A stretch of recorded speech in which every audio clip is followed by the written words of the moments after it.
Welcome to dictation John. Dictation start होगी 5 second बाद।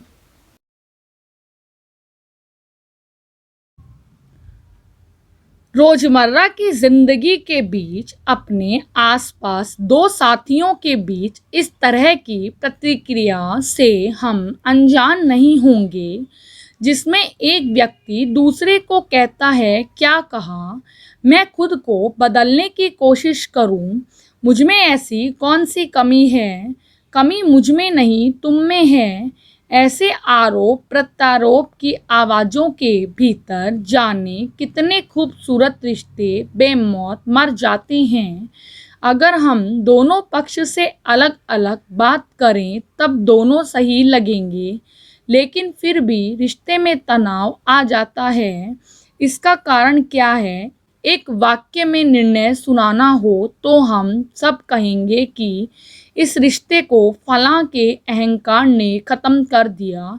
अगर यह सच है तो आखिर इस अहंकार की वजह क्या है? दरअसल किसी इंसान के अंदर उपजा श्रेष्ठता का भाव ही अहंकार की असली वजह है। अहंकारी व्यक्ति समझ ही नहीं पाता कि उसका आत्मसम्मान कब अहंकार में बदल गया। पैरा, आजकल एक नया चलन शुरू हुआ है, मैं जैसा हूँ, जैसी हूँ, सबसे बेहतर हूँ। यह बात अगर आत्मविश्वास बढ़ाने के लिए है तो बहुत अच्छी है, लेकिन अगर हम इसकी आड़ में किसी और के दर्द का कारण बन रहे हैं तो हमें सोचना होगा।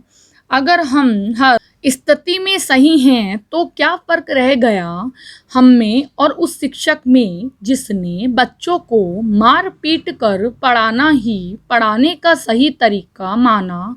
क्या फ़र्क रह गया हम में और उस सोच में जिसमें कमज़ोर और वंचितों के दर्द को उनकी किस्मत कहकर अनदेखा किया गया? और क्या फ़र्क रह गया हम में और उस मानसिकता में जिसमें लड़की को खुली तिजोरी, पराया धन, सफ़ेद चादर, हीरा आदि की उपाधि देकर उसके हाड़ मांस के तन और कोमल मन का अस्तित्व ही नकार दिया गया? हम इस नए चलन को अपने बच्चों में भी भर रहे हैं। उन कच्चे घड़ों को यू आर द बेस्ट और प्राउड ऑफ यू जैसे वाक्यांशों से भरते जा रहे हैं।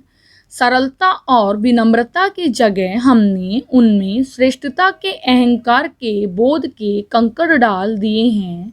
क्या हम कभी सोचते हैं कि ऐसे बच्चे आगे चलकर अपने परिवार और समाज को क्या देंगे?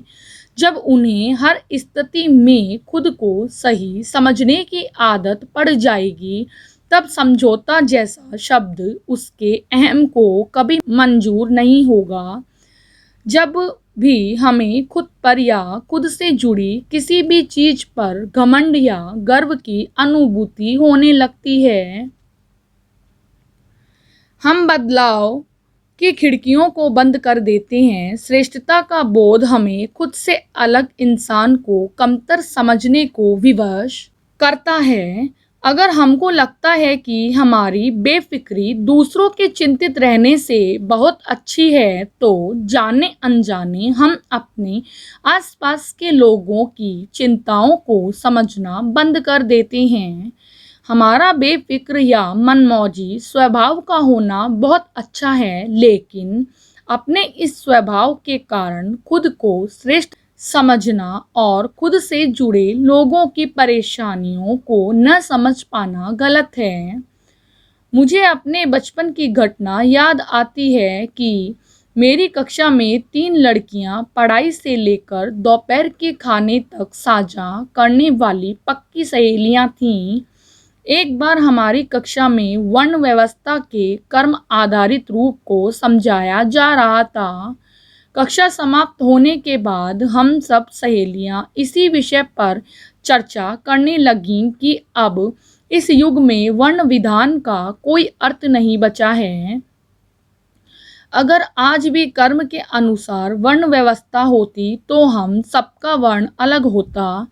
चर्चा हंसी मजाक के बीच हुई, लेकिन एक सहेली को एक बात चुभ गई और उसने अपनी राय जाहिर की कि स्वाद के लिए जानवरों का मांस खाने वाले उच्च वर्ण के नहीं हो जाएंगे, चाहे कर्म कितने ही अच्छे हों। पैरा, शाकाहारी होना सुंदर बात है, लेकिन हमारे अंदर उसके कारण उपजी श्रेष्ठता का भाव उस सुंदरता को खंडित कर देता है। यही बात धर्म पर भी लागू होती है। हमारा धर्म सब धर्मों से श्रेष्ठ है, यह मानना मानवता के विरुद्ध है। मानव का विकास परिवर्तन की अवधारणा पर टिका हुआ है, इसलिए खुद पर गर्व करने से बेहतर है खुद को प्यार करना सीख जाए और हम जिनसे प्यार करते हैं उनके स्वरूप को सुंदर बनाएं। यह हमारी जिम्मेदारी है।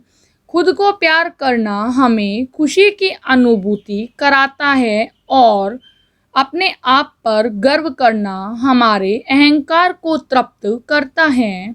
श्रेष्ठता के अहंकार पैमाना कुछ भी हो गलत है। पैरा, एक नज़र में लगता है कि खुद को सर्वोपरि रखने वाला इंसान बहुत सकारात्मक होता है, लेकिन जब हम करीब से देखेंगे तब पता चलेगा कि उसने अपने ऊपर एक आवरण चढ़ाया हुआ है। वास्तव में वह अंदर से बेहद कमज़ोर और हीन भावना से ग्रस्त है। सामान्य सा दिखने वाला जीवन भी कई परतों से घिरा होता है। जीवन यात्रा लंबी हो या छोटी, पर विकासोन्मुख होनी चाहिए। उनके लिए सीखने की प्रक्रिया जरूरी है। हम इस ब्रह्मांड की बहुत छोटी सी शय हैं। हमारा अस्तित्व एक चुटकी भर राख के अलावा कुछ नहीं है।